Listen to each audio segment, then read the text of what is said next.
We've been talking to Congressman John Conyers. It should be Chairman John Conyers. Well, once a chairman. That's right. And you were chairman how long, John? A couple of terms. And served very well in that role. I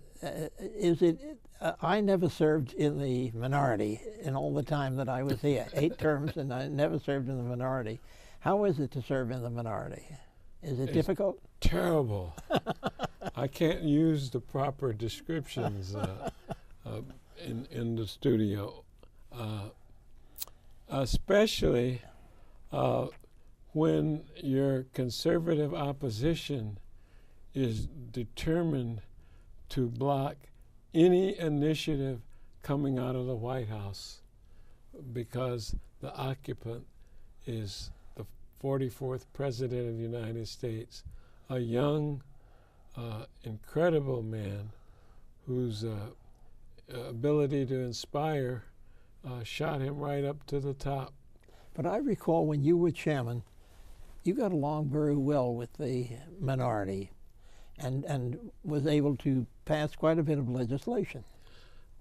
We still have good relationships, but you know, when you're getting orders from the top in your party, which is don't go along, and as a former congressman, Lester Wolf, I can share this with you.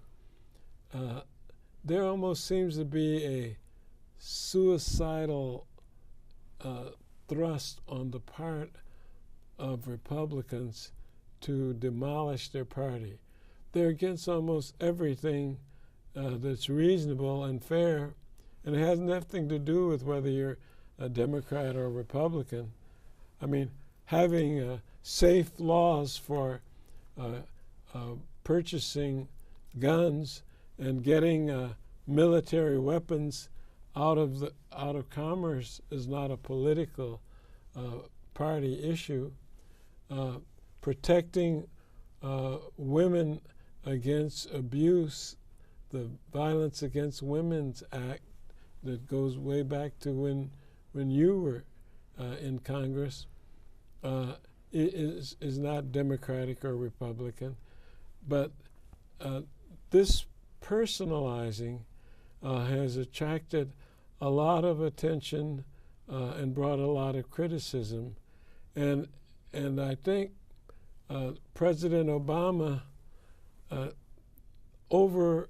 was overconfident that he would be able to negotiate with the conservatives in the House, who incidentally are in the majority, and he quickly found out that that wasn't going to work.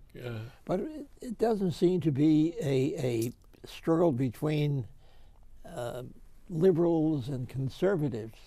It is actually the fringe groups in both parties that seem not to be able to get together. Well, I think it's the parties and not the political ideology, because it's very clear that it was expected that Barack Obama could not be reelected. Remember, the talking heads were saying it's too close to call, and we don't know what's going to happen here. When it turned out that Obama was reelected by something like 5 million votes, and he overwhelmingly won the Electoral College vote. It was a very strong victory that he posted, and it's in that spirit that I think we see the president going into his second term with the experience of what can happen if you try to accommodate your opponents too much. Have you seen any changes? Yes. Oh, definitely. First of all, you don't hear him talking about, I'm going to open the doors and anybody on the other side that wants to see me, which he used to do. He was talking about putting everything on the table, including Social Security and Medicare. We're trying to, we think we've got it, we're pushing him away. And, you know, there are those like myself that feel that as his strong supporters, we need to make sure we push him in a progressive direction, and that he end up trying to help us win back more seats in the House, and we wouldn't be in this fix. In the end, it's a political thrust that we want him to get involved. Yeah, there's one thing. You were the first member, as I recall, back in the old days, that was interested in the whole question of health care.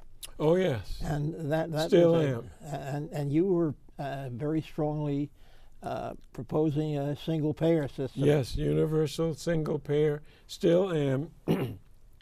And Obamacare, the the act that he had passed, and I affectionately call it Obamacare because he's the first president that ever had a health bill named after him,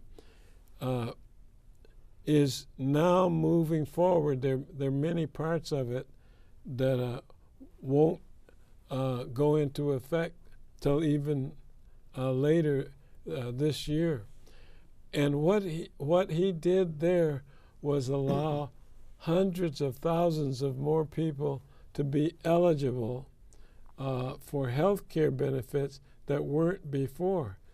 The only real and I supported the bill, but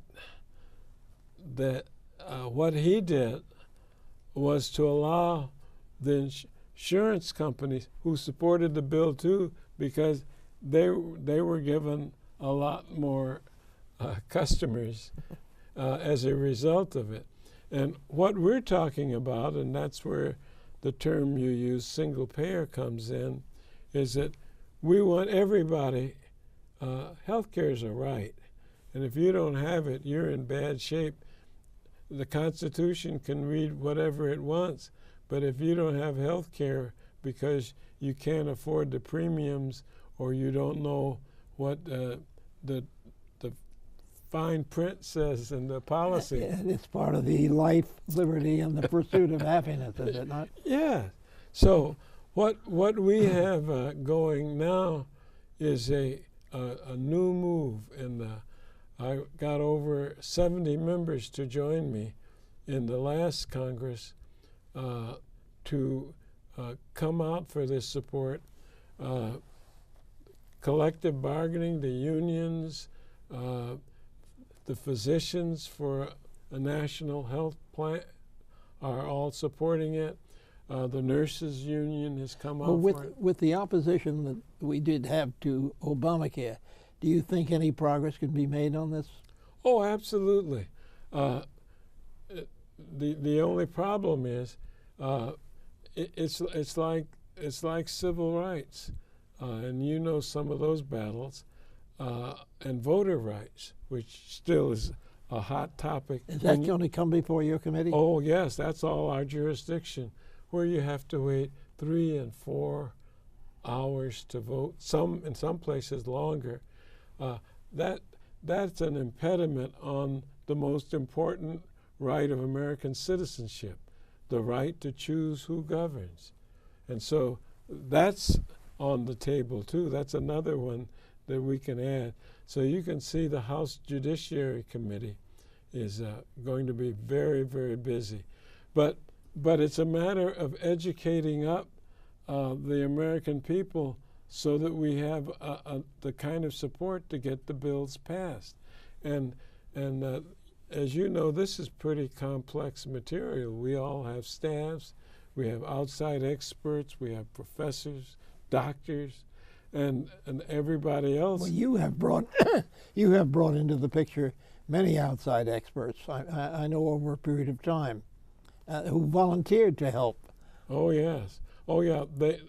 And we need them because it's a matter of educating not just a few of us inside or in the Progressive Caucus or in the Hispanic Caucus.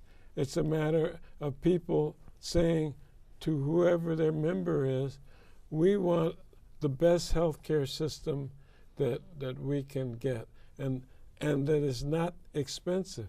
For the first time, health care costs have begun to go down. And for the first time, more and more people are becoming aware of how important it is. And the president made a great discussion about pre-K schools for every young American.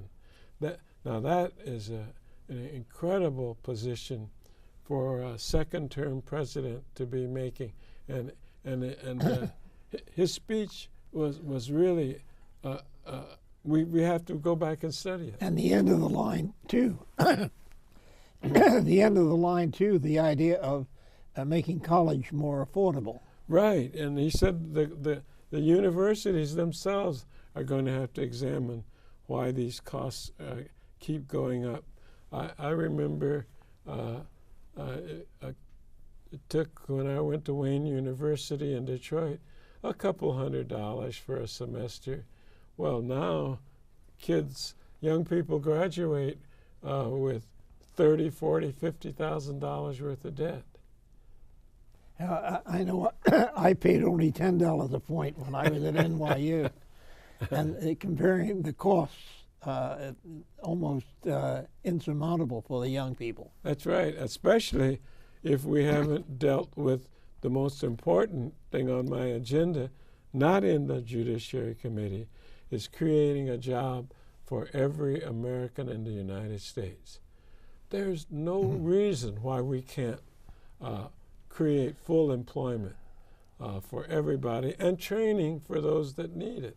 And that's what our goal is. Well, we thank you so much for sharing your thoughts with us today, and good luck to you in the future.